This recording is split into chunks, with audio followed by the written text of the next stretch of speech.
All right, we're good. We're live. Hi, Alexi, and thank you for joining. Thank you, Lynn. Thanks for inviting me. And where are you, by the way? I'm in Los Angeles. We Ah, you're all not like far from me. I'm in the Palm whole Springs. the whole team. Everybody works remote. I'm in Los Angeles. Yeah, not too far from the bay. So yeah, no, my weather here is about 80 and sunny. It's pretty much the same. Probably 80 right now, and it's sunny. It's California, Los Angeles. Always sunny. We have it so hard, right? It's been cold like last couple weeks, and I guess it's getting better. Like this week, start getting better. Yeah, no, it was actually a little chilly in Palm Springs, which is highly unusual. It Yeah. never cold here. But anyway, we digress. I mean, we're entrepreneurs. We can work from anywhere. This is the beauty of our life, right? That's that's what I like about my life. I was building it for a long time to make it the way how it is right now. So yeah. So, okay. So just for anyone joining or watching, Lynn from the CBC, but I've got Alexi here, and he actually has two brands. I have two brands too. I don't know if you knew that. I have my Masami brand and I have Il de Nature, which is a luxury beeswax candle business. I think you told us about the business, Yeah, about the candles. Yeah. I just had to kind of park that one because I couldn't do everything. But you are juggling two. Yeah, we have two businesses. Mable, which is a toothbrush, plus other products. It started the first, and then it gradually became Hay Straws under the same umbrella, but it's a different company. Hay Straws. Yep. And I will tell you more about it. Yeah, because they're both, I mean, I'm imagining that, yeah, that this innovation kind of came out of your supply chain, perhaps. But maybe we start with There you this go. one, which I think, okay, I worked at a little fun fact that you won't know about me. I worked in advertising for 30 years, but I worked on Oral-B's global campaign where we relaunched Oral-B with Brush Like a Dentist. Um, Okay. and that was very interesting. So I'm very familiar with the oral care category. Okay. And the thing that I find really cool is that it's one of those categories that maybe you'll be one of the first brands to do it, but brands have not really prioritized sustainability. We know that's been a huge miss in that category, but also like just design, something that looks simple and nice.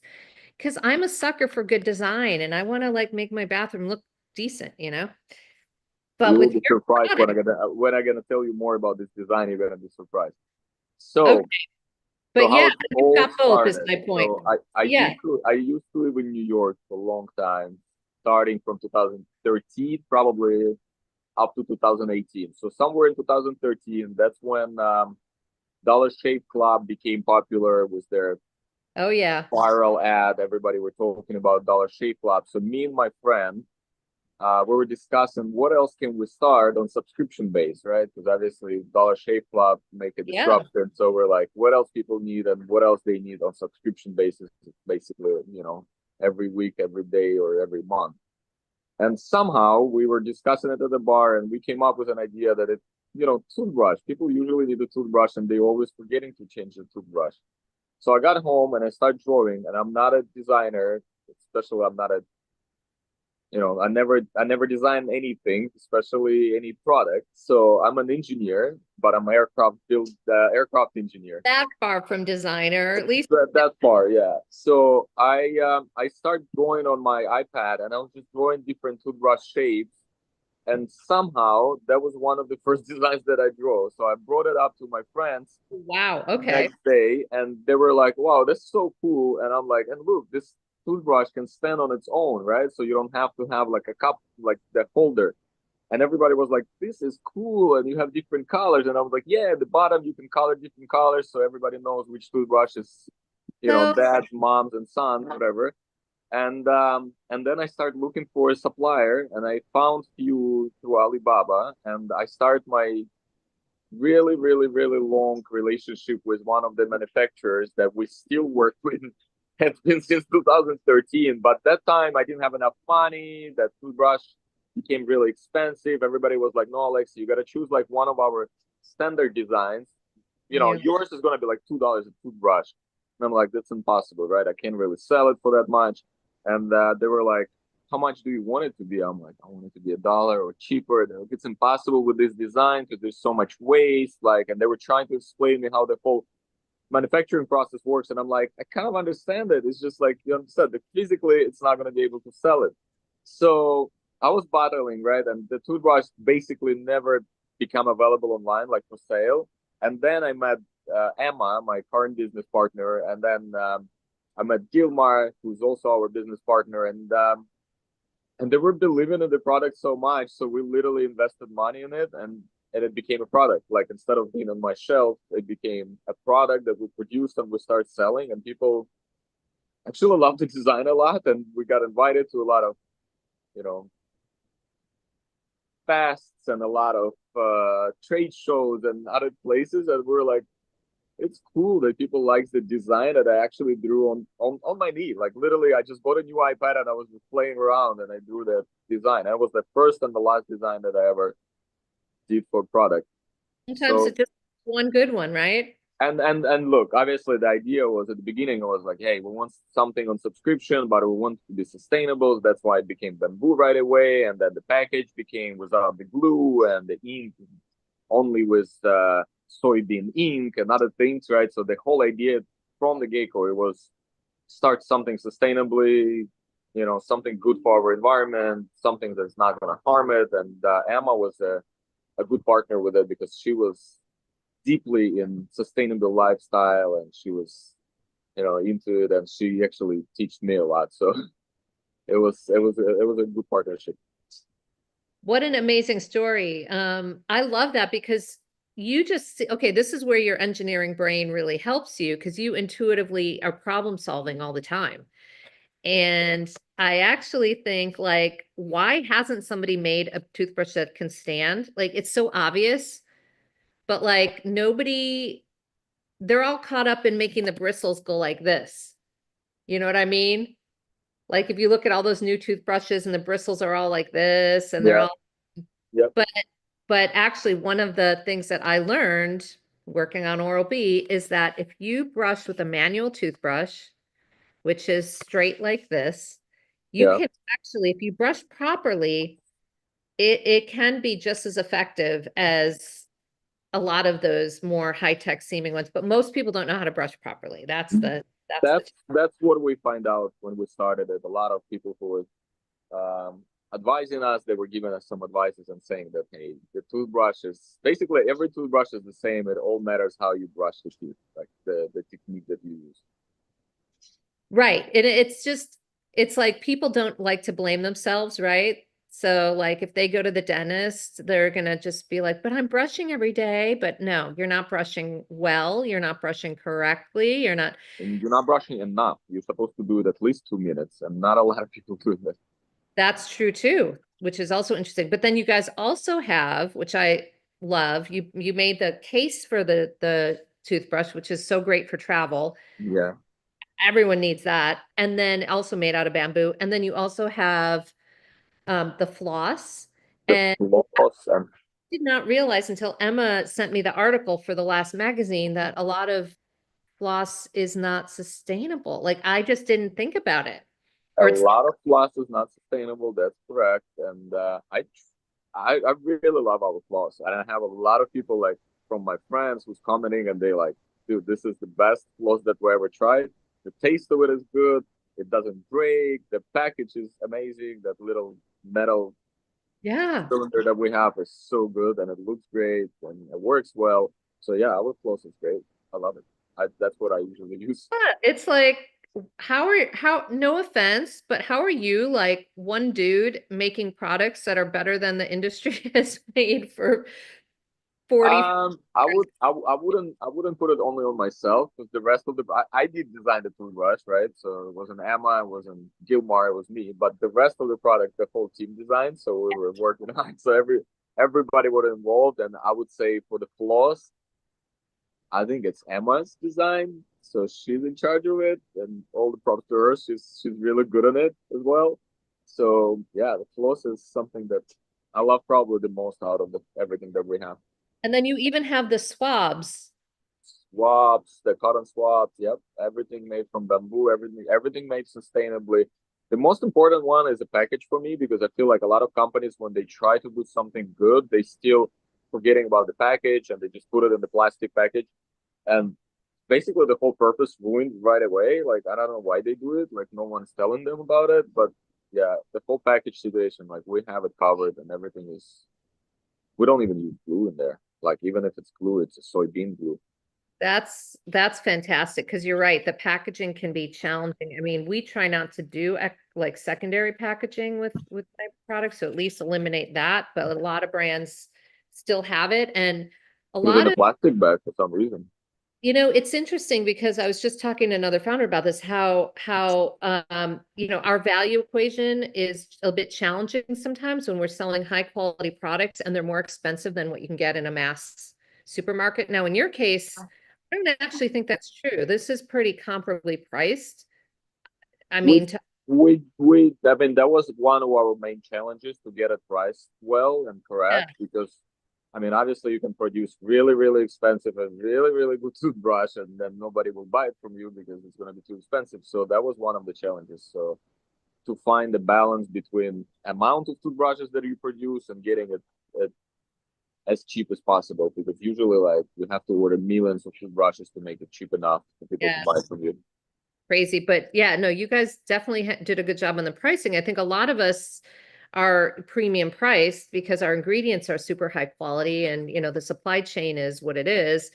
And, it's like trying to have consumers understand, well, this costs, this because it's got, really high quality stuff in it. It's going to last longer. It's going to be better for you. It's all that stuff. And a lot of times I think they get falsely lulled into the sense of luxury by these ostentatious packaging of luxury brands that have lots of, you Yes, know, it's in a cutout package where the product fits right in there and it's got exterior package and it's in a big cardboard thing when that's so bad and it's so not sustainable and it's like how can consumers say they want sustainability but then still want these like over the top packages. So I'm glad to see I you agree with you. trying to train people not to do that. And you don't need all that packaging. So this is way better. Okay, so so by the way, are you worried about the whole tariff situation or not so much? Of course, we worry about that, but we decided that we're gonna go by the air. Like we're gonna see what's gonna happen. I mean, we have a plan, but yeah, I mean, we're worrying about that. Of course, it's Did gonna affect us. did you go ahead and order excess inventory to try to get ahead of it or We, not? we do have enough inventory, but again, if it's gonna happen, it's gonna affect us still, no matter what. So yeah, we have inventory. So it's sort of like, who knows what's going to happen and I don't want to Yeah, be ordering all this extra stuff now just in case and then I had that because you're paying for it one way or another. You're either going to pay for it in your warehouse storage. yeah, same thing. So yeah, we trying to renegotiate with our manufacturer and we work really, really close with them. So we have a really long story with them since 2013. So they pretty close to us, like a family as well. Like Emma was traveling to China just recently just to, have another meetings with them. So we have a plan, so it should work. That's amazing. So you actually have gone to the factory, you've met A them. lot of times we've been traveling there back and forth many, many times already. I was fortunate when we launched, we went and visited our family-owned seaweed company in Japan. They're in Northeast Japan in the Iwate Prefecture. Lovely 80-year-old company, family owned, and we're their only cosmetic brand. They're food grade seaweed. But just to see the whole process, to see that, they're giving their fishermen fair wages, that the way they're harvesting, it was so empowering. And it just makes you feel really good about the partners.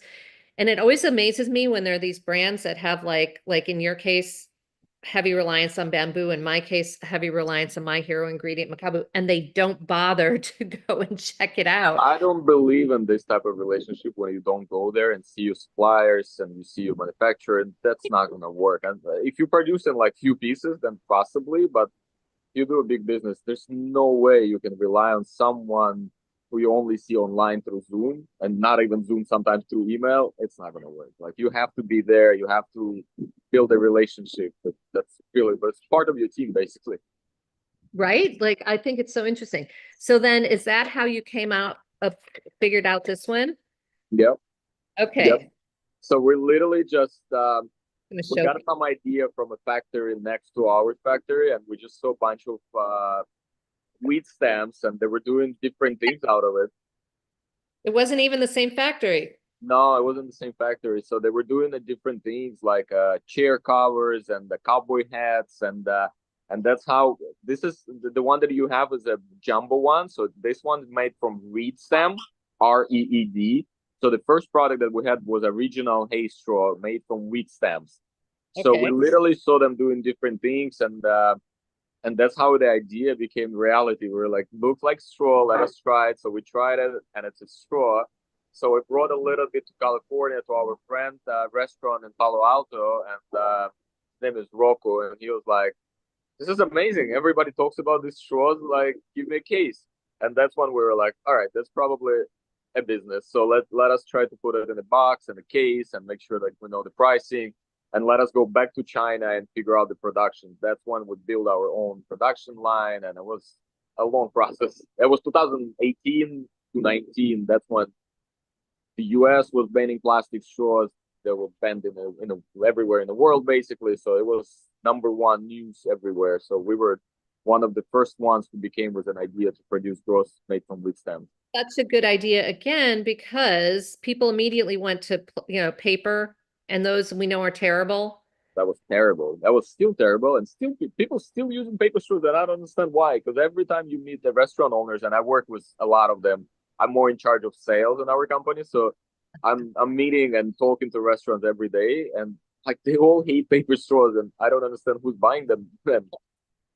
But I guess there aren't that many. So this is such a good alternative, because then I think, I see some of them using like the stainless steel thing straws, and those are nice, but I bet, Imagine the complexity level of restaurant wash the metal straws. yeah, that's what Like I'm thinking. they do That's so many other things. super clean, right? Like that's where you go, Yeah, not you gotta. The straw is supposed to be single use. I don't believe in straws that you have to wash. I mean, obviously you can do it if it's just one straw and it's your personal one.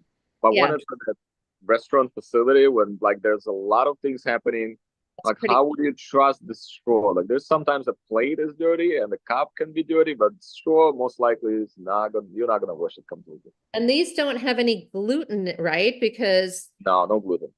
hay, which is associated with wheat, but So normally the gluten part is the top, the flour part of the wheat. So that's being harvested separately, basically, and then we take the stem, and it goes through a lot of processes to still clean and wash it, and then we test each batch, so like we know that it's gluten free.